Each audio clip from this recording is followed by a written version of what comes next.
সবাইকে আসসালামু আলাইকুম। বাংলাদেশ বন বিভাগ সবসময় চেষ্টা করে এই বনভূমিকে রক্ষার জন্য, আগামী প্রজন্মকে একটা সুন্দর পরিবেশ দেওয়ার জন্য। সেই উপলক্ষে গতকাল রাতে কক্সবাজার দক্ষিণ বন বিভাগ উখিয়া রেঞ্জের নেতৃত্বে আমরা এই অবৈধ এই বনজ দ্রব্য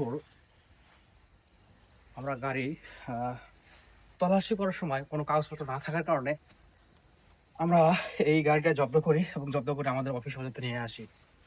এবং আমরা এখন বন আইনের যে ধারা আছে সে ধারা অনুযায়ী আমরা এখন মামলা দাঁড় করব।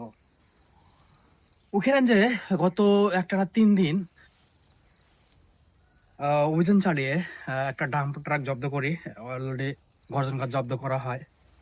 তারপরে এই অবৈধ অবৈধ আহ, বনজ দ্রব্য পরিবহনকালে আমরা এই গাড়িটি গতকাল রাতে জব্দ করি।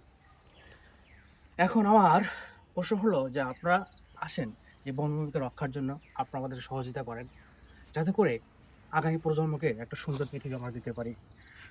এই বিশাল বড় বনভূমিকে রক্ষা করতে গেলে আপনাদের সহযোগিতা আমাদের একান্তই কাম্য। ধন্যবাদ।